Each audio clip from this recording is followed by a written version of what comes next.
Cryptocurrency, uang digital yang digadang-gadang akan menjadi uang di masa depan. Entah kamu tidak tahu tentang cryptocurrency sama sekali, atau sangat berinvestasi sampai ikut kelas seharga 17 juta. Waktu aku riset materi ini tidak banyak video yang membahas cryptocurrency secara teknikal, kecuali Bang Fajrul. Di video ini, aku akan jelasin teknologi di balik cryptocurrency dan cara kerjanya. So, let's begin. Cerita kita dimulai pada 31 Oktober 2008. Di tengah krisis ekonomi, sebuah entitas dengan nama samaran Satoshi Nakamoto memposting white paper Bitcoin ke publik. Identitas Satoshi Nakamoto ini masih belum diketahui sampai sekarang, entah individu atau kelompok. Yang jelas bukan bapak-bapak ini. Tapi, kenapa Satoshi membuat Bitcoin? Jadi, di tahun 2000-an, bank-bank Amerika banyak ngasih pinjaman ke orang-orang yang belum tentu bisa membayarnya. Gak punya penghasilan, pengangguran, dan gak ada aset. Mungkin main judul juga. Lu minjem duit buat apa? Katana baru. Lu? Daging. Kenapa? Karena harga rumah naik terus. Jadi, kalau orang-orang ini gak bisa bayar, tinggal ambil aja rumahnya. Terus, utang-utang ini dibandel dan dijual ke investor dengan embel-embel investasi sangat aman. Spoiler alert, orang-orang gak bisa bayar hutang dan krisis pun terjadi. Tolong bail out kita dong, Pak. Di pendahuluan white paper Bitcoin, secara langsung mengkritik ketergantungan pada lembaga keuangan yang berfungsi sebagai pihak ketiga dan kelemahan yang melekat pada sistemnya. Ginko Shinyo Subeki Dewanai, Karirawa Orokada. Nah, itulah kata Satoshi Nakamoto. What is cryptocurrency? Cryptocurrency datang dari kata crypto, yang berarti tersembunyi atau rahasia, dan currency yang pada dasarnya adalah uang. Jadi, cryptocurrency itu uang digital yang diamankan dengan kriptografi. Terus, apa bedanya dengan uang digital seperti yang ada di dompet digital? Uang digital yang ada di dompet digital itu dikontrol oleh bank pusat. Dan untuk transfer, perlu perantara bank atau payment service. Sedangkan cryptocurrency tidak dikontrol pihak ketiga. Dan kalau mau transfer, tinggal transfer langsung aja. Ini disebut dengan peer-to-peer. Kamu mungkin mikir kalau belanja pakai uang digital, uang yang ada di bank akan pindah kepemilikan ke penjual. Kemudian, penjual bisa menarik uangnya dari bank. Terus, gimana dengan cryptocurrency yang nggak ada bentuk fisiknya? Ya, cara kerjanya sama, tanpa bentuk fisik. Kalau uang fiat di-backup sama pemerintah dan bank sentral, sedangkan cryptocurrency di-backup sama sistemnya. Angka di cryptocurrency memiliki nilai karena orang bersedia menukar barang atau uang fiatnya ke cryptocurrency dan percaya orang lain bakalan gitu juga. Angkanya memiliki nilai karena kita percaya memang memiliki nilai, sama dengan uang yang kita pakai sehari-hari. Jadi, cryptocurrency itu sebenarnya uang, tapi seiring berjalannya waktu jadi sebuah investasi karena memiliki jumlah yang terbatas dan beberapa alasan lain. Berbeda dengan bank, kita cuma tahu transaksi yang kita aja, tapi di cryptocurrency semua orang tahu tentang transaksi semua orang. Dan juga kita bisa percaya dengan bank dan meminta pertanggungjawaban jika terjadi apa-apa pada uang kita. Di cryptocurrency kita berurusan dengan anonimus, jadi kita jangan percaya dengan mudah sama orang lain. Sistem cryptocurrency ini didesain dengan baik, jadi tanpa perlu kepercayaan pun bisa jalan. Dengan fungsi matematika yang kompleks yang melindungi keseluruhan sistem. Mbak, gimana nih? Uang saya di wallet tiba-tiba hilang. Bapaknya yakin nggak langganan ke aplikasi apa? Enggak lah. Meanwhile. Wah, ada cewek cantik nih. Follow ah. Mining Bitcoin. Aku pikir kita tidak akan paham gimana cara menambang cryptocurrency tanpa tahu apa yang terjadi pertama kali. Dan di sini aku akan pakai contoh Bitcoin aja. Terus gimana caranya menambang Bitcoin? Apa main game kayak Minecraft tapi yang main komputer? Bukan. Jadi gini, tambang yang dimaksud itu adalah blockchain itu sendiri. Jadi bukan di dalam tanah atau di bagian terdalam sistem Bitcoin. Ketika Satoshi Nakamoto menjalankan software Bitcoin pertama, belum ada blok. Jadi dia membuatnya. Nah, proses membuat blok ini dinamakan mining atau menambang. Menambangnya dengan cara mengisi header blok seperti ini. Version yaitu nomor blok. Nonce, angka random yang digunakan untuk hashing. Data diisi dengan pesan transaksi dan pesan lainnya. Dan hashing diisi dengan data yang sudah di-hashing. Dan data ini akan di-hashing dengan SHA-256. Apa itu hashing? Simpelnya, hashing itu mengacak informasi menjadi karakter yang unik seperti ini. Hashing merupakan salah satu metode dari kriptografi. Kalau kamu tertarik tentang kriptografi, bisa menonton video aku sebelumnya yang ini. Proses hashing ini tidak hanya sekedar mengubah data header menjadi hash, tapi hashnya harus memiliki banyak nol di depan, seperti ini. Kenapa nol? Ini untuk mencegah hacker mengubah isi header dan mencegah spam. Membuat banyak nol di depan hashing seperti ini cukup sulit, membutuhkan waktu yang lama dan energi listrik yang besar. Di 2009 syaratnya membutuhkan 8 nol, sedangkan sekarang membutuhkan 19 sampai 20 nol, yang mana sekarang semakin sulit. Jadi, aku menemukan website keren yang mensimulasikan blok. Aku akan taruh linknya di bawah. Di simulasi ini kita bisa lihat ada beberapa kolom. Ada blok, nonce, data, dan hash. Untuk blok kita isi 1, karena ini blok pertama. Dan data diisi dengan message transaksi. Contohnya seperti ini. Bisa dilihat kalau backgroundnya masih merah. Artinya hashnya masih belum valid. Ini karena belum cukup 0 di depannya. Untuk dapat hash yang valid, miner harus mengubah angka nonce berulang kali. Gak ada rumus atau trik khusus buat cari angka yang pas. Harus brute force, tebak-tebakan, sampai dapat yang cocok. Dan itulah yang disebut dengan puzzle dalam mining, menebak angka nonce yang bikin hashnya valid. Ketika hashing berhasil, maka akan mendapatkan reward berupa cryptocurrency itu sendiri, yaitu Bitcoin. Dan Satoshi Nakamoto pun mendapatkan 50 Bitcoin saat pertama kali mining. Tapi reward ini nggak selalu 50 Bitcoin. Setiap 4 tahun sekali, reward ini dipotong jadi setengah. Ini disebut dengan halving. Jadi, 2009 sampai 2012 mendapatkan reward 50 Bitcoin per blok. 2012 sampai 2016 25 Bitcoin. 2016 sampai 2020 12,5 Bitcoin. 2020 sampai 2024 6,25 Bitcoin. Dan 2024 sampai sekarang 3,125 Bitcoin per blok. Sekarang kita lihat contoh untuk blok nomor kedua. Anggap aja di jaringan Bitcoin sekarang sudah ada 4 orang, yaitu Satoshi Nakamoto, Adit, Dennis, dan Jarwo. Mereka ini disebut dengan node. Dan inilah yang dimaksud dengan desentralisasi. Bitcoin dikendalikan oleh banyak node, bukan oleh satu otoritas seperti bank sentral. Satoshi Nakamoto transfer 10 Bitcoinnya ke Adit. Tapi gimana caranya Adit tahu kalau yang ngirim itu otentik? Ingat, mereka ini tidak mengenal satu sama lain.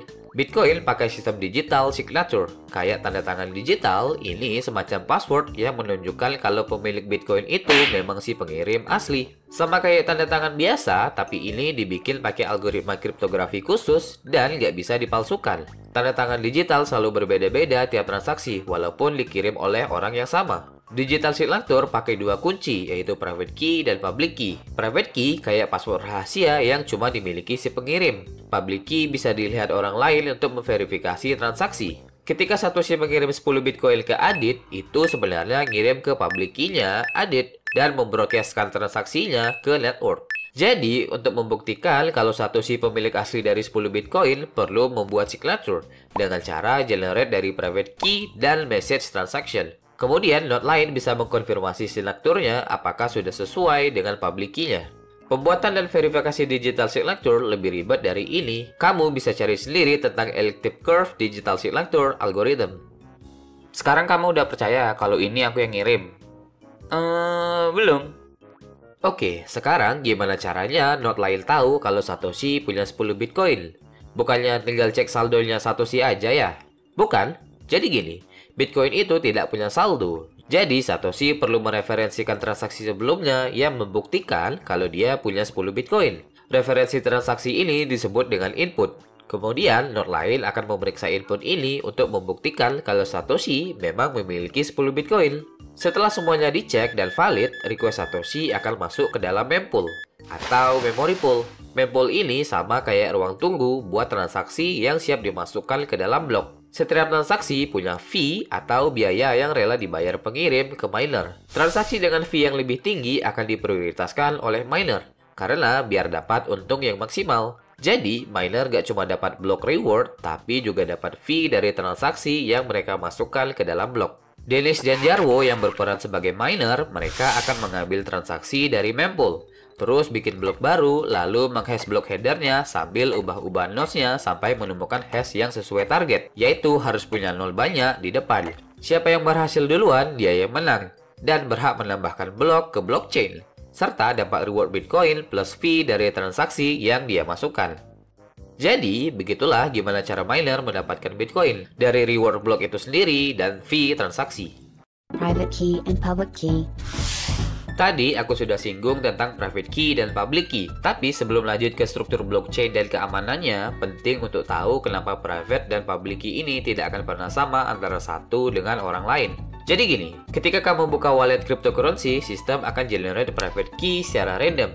Private key ini berupa angka yang sangat panjang, 255 bit atau 77 digit. Private key punya kemungkinan kombinasi sebanyak 2 pangkat 256. Itu artinya ada sekitar 115 quattupligitillion kemungkinan. Segitulah pokoknya. Jadi kemungkinan orang generate private key yang sama itu sangatlah kecil. Setelah private key ke-generate, sistem akan buat public key dari private key.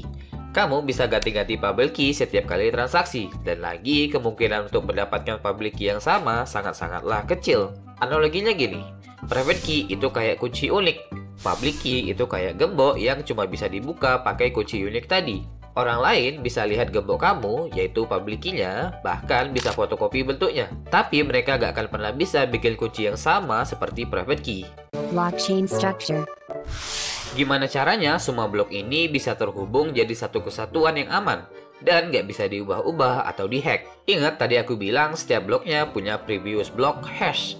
Nah, ini yang bikin blockchain jadi chain atau rantai. Setiap blok baru akan mengambil hash dari blok sebelumnya dan dimasukin ke headernya. Ini tuh semacam jejaknya lah. Contohnya gini. Blok 1 yaitu Genesis block memiliki previous hash 0 karena nggak ada hash sebelumnya. Blok kedua memiliki previous hash dari blok 1. Blok ketiga memiliki previous hash dari blok 2 dan seterusnya. Kalau ada yang coba ubah isi blok lama, hashnya akan berubah karena message-nya berubah. Dan kalau hashnya sudah berubah, semua blok setelahnya jadi invalid karena previous block hashnya jadi berbeda. Misalnya, Dennis mengubah transaksi di blok 100, yang awalnya transaksi 10 bitcoinnya ke Adit, tapi diganti ke Dennis. Alhasil hash di blok 100 pun berubah. Otomatis blok 101 jadi invalid, terus blok 102, 103, sampai blok terakhir jadi invalid. Mengubah transaksi di blok yang sebelumnya tuh hampir mustahil, kecuali kamu punya super duper komputer yang banyak sehingga mampu mining ulang blok-bloknya lebih cepat daripada node lain. Tapi ini gimana kalau Dennis dan Jarwo secara bersamaan berhasil mining blok baru? Kan mereka berdua valid tuh, tapi cuma boleh ada satu blok di posisi itu. Nah, ini yang disebut dengan fork. Blockchain jadi bercabang dua. Karena hal ini, sebagian node akan mengikuti blok Dennis dan sebagian lagi akan mengikuti blok Jarwo. Jadi, untuk sementara waktu ada dua blok yang berjalan secara bersamaan. Bitcoin punya aturan sederhana untuk mengatasi fork ini, yaitu yang paling panjang yang menang atau longest chain rule. Maksudnya gimana tuh? Jadi, miner akan terus mining di chain mana yang mereka anggap valid, boleh Dennis atau Jarwo. Siapa yang berhasil mining blok berikutnya duluan dan jadi lebih panjang akan dianggap sebagai true chain. Misalnya, 10 menit kemudian ada miner lain yang berhasil mining di atas bloknya Dennis. Otomatis chain Dennis akan jadi lebih panjang daripada yang Jarwo. Chain Dennis akan dianggap menjadi true chain dan semua node akan switch ke chainnya Dennis. Dan bloknya Jarwo jadi off-handed block atau ditinggalkan dan nggak diakui lagi. Karena hal ini Jarwo nggak jadi dapat bitcoinnya karena nggak terpilih jadi main chain. Confirmation. Di cryptocurrency ada istilah confirmation. Setiap blok baru yang ditambahkan di atas transaksi sebelumnya sama dengan satu confirmation. Semakin banyak confirmation, semakin susah untuk di-reverse transaksi itu. Contohnya, satu confirmation masih bisa di-reverse kalau ada fork. 3 confirmation udah cukup aman untuk transaksi kecil. 6 confirmation standar untuk transaksi besar. Untuk mereverse transaksi dengan 6 confirmation, hacker harus yang pertama, kontrol lebih dari 50% mining power seluruh network. Kedua, mining 7 blok berturut-turut lebih cepat daripada miners lain. 3, energi listrik yang luar biasa besar. Jadi ini tuh hampir mustahil untuk dilakukan. Tapi gimana kalau ada yang punya lebih dari 50% total mining power di network? 51% power. Ini disebut dengan 51% attack. Contohnya gini, Dennis membeli mobil dari Adit seharga 100 bitcoin. Adit yang melihat transaksi ini dan valid langsung mengirim mobilnya ke Dennis. Kemudian Dennis dengan 51% powernya secara diam-diam menambang chain yang lebih panjang daripada chain sebelumnya, tapi tanpa 100 bitcoin. Setelah chainnya berhasil panjang, Dennis membroadcastkannya. Kemudian node lain mulai mengikuti chainnya Dennis yang baru. Akibatnya, chain yang ada transaksi 100 Bitcoin sebelumnya jadi ketutupan atau jadi overheaded block. Akhirnya, Danish dapat mobil baru dan 100 Bitcoinnya tetap utuh. Tapi secara praktek, 51% attack ini sangat mahal dan gak worth it. Kenapa? Karena biaya equipmentnya sampai triliunan rupiah. Konsumsi listriknya yang luar biasa besar setiap hari. Kalaupun attack-nya berhasil, harga Bitcoin akan crash karena sudah tidak aman lagi. Jadi investasi besar-besaran tadi pun jadi percuma. Bitcoin udah jalan 15 tahun lebih dan makin hari hash rate-nya semakin tinggi. Sekarang untuk ngehack Bitcoin butuh investasi puluhan triliunan rupiah. Yang mana lebih murah beli Bitcoinnya langsung daripada coba ngehacknya. Jadi apa ngehack Bitcoin itu percuma? Ya iya. Tapi daripada ngehack Bitcoinnya langsung, mending ngehack usernya yang megang private key-nya aja. Caranya gimana? Entahlah, maling aja PC-nya Adit yang ada private key-nya di sana. Dontol.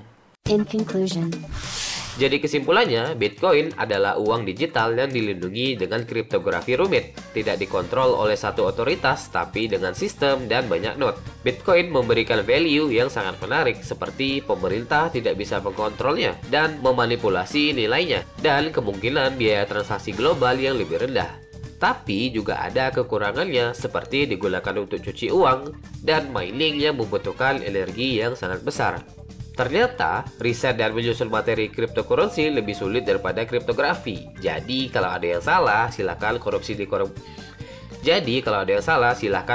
kolom komentar ya. Terima kasih sudah dengerin aku yapping sepanjang ini. Anyway, bye.